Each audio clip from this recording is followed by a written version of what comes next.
अब वक्फ बोर्ड के नाम पर जमीनों पर कोई डकैती नहीं डाल सकता है, लूट खसोट नहीं हो सकती है। अब सार्वजनिक संपत्ति जो भी होगी, जो राजस्व की भूमि होगी, उसका उपयोग विद्यालय बनाने में, चिकित्सालय बनाने में, कॉलेज बनाने में, मेडिकल कॉलेज बनाने में, ऐसे बैराज बनाने में, गरीबों के लिए आवास बनाने में ही उसका उपयोग होगा। किसी बोर्ड के नाम पर लूट खसोट हमेशा के लिए लगाम लगाने का काम किया है।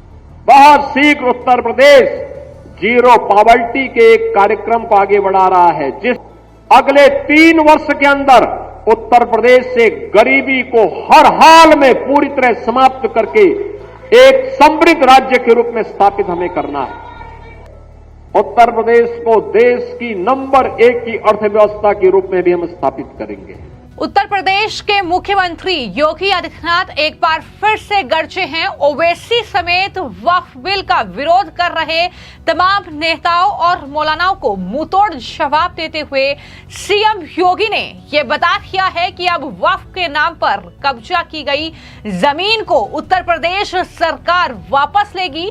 और इतना ही नहीं, सीएम योगी ने आगे का प्लान क्या होगा इसका भी जिक्र कर दिया है। दरअसल सीएम योगी ने एक बड़ा बयान दिया जिसमें उन्होंने कहा कि वक्फ की सार्वजनिक संपत्ति और राजस्व भूमि का उपयोग अब स्कूल, कॉलेज, अस्पताल या गरीबों के लिए आवास बनाने के लिए यूपी में किया जाएगा।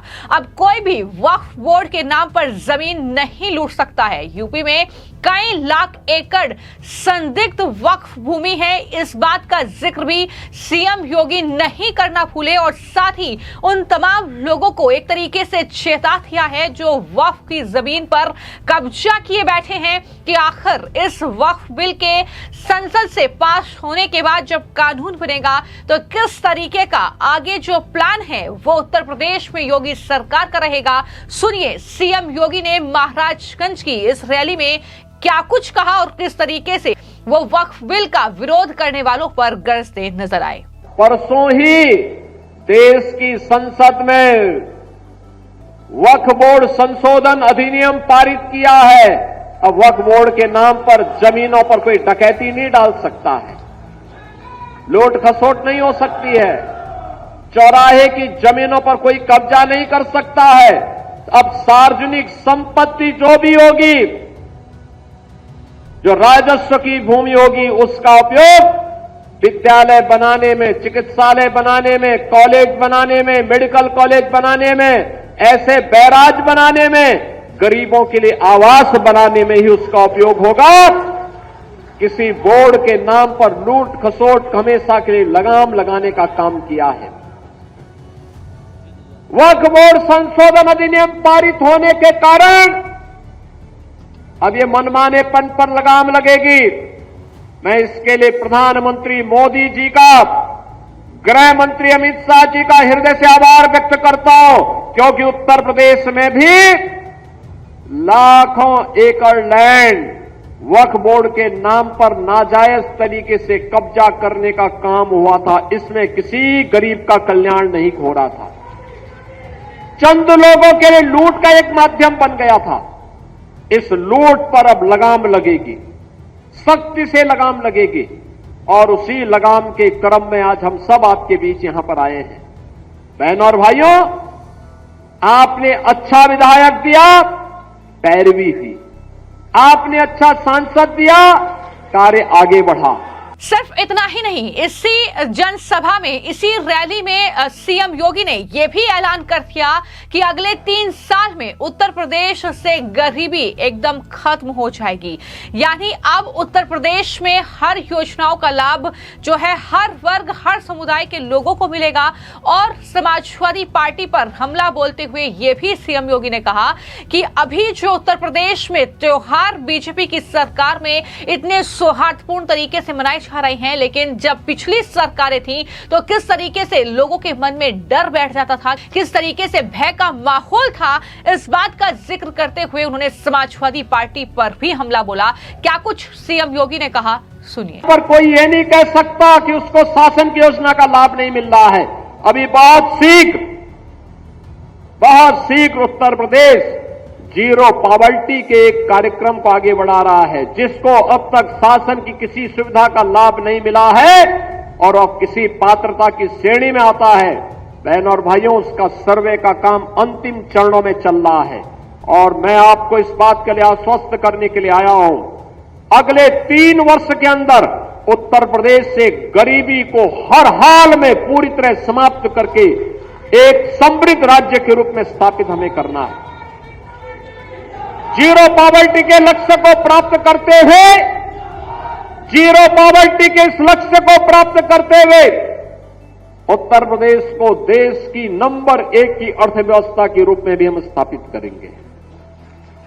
उत्तर प्रदेश ने पिछले 8 वर्ष में जो कार्य किया है, आज सर्वाधिक एक्सप्रेसवे देश के अंदर उत्तर प्रदेश के पास, सर्वाधिक रेलवे नेटवर्क उत्तर प्रदेश के पास, सर्वाधिक मेट्रो उत्तर प्रदेश के पास, सर्वाधिक आबादी और सर्वाधिक युवा प्रतिभाशाली युवा उत्तर प्रदेश के पास, और उत्तर प्रदेश सबसे ज्यादा एमएसएमई बेस रखने वाला राज्य भी है, सबसे अधिक रोजगार देने वाला राज्य भी है और सबसे बड़ा आयोजन महाकुंभ के अवसर पर प्रयागराज में करने वाला राज्य भी बना है। ये वही उत्तर प्रदेश है। बहन और भाइयों, ये वही उत्तर प्रदेश है जिस उत्तर प्रदेश में 2017 के पहले पर्व और त्योहार आते थे, लोगों के घरों में दिमाग में आशंका होने लगती थी कि पता नहीं अब क्या हो जाए, पता नहीं अब क्या हो जाए, पता नहीं अब क्या हो जाए, कौन व्यक्ति चपेटे में आ जाए, किस पर झूठे मुकदमे लिख दिए जाए। आपने 8 वर्ष में उत्तर प्रदेश में दंगा करते हुए नहीं देखे होंगे, और अगर किसी ने करने का दुस्साहस किया है तो बाप दादों की कमाई से भी उसको पूरी तरह वंचित होना पड़ा है। आज दंगा नहीं होता उत्तर प्रदेश में, आज तो पर्व और त्योहार शांतिपूर्ण तरीके से संपन्न होते हैं और इंसेफ्लाइटिस की बीमारी से भी लोगों को मुक्ति मिली है। पहले इंसेफ्लाइटिस की बीमारी से जुलाई से लेकर के नवंबर तक हर घर में आशंका होती थी, पता नहीं किसके घर में ये बीमारी आ जाए, कौन बच्चा इसकी चपेट में आ जाए।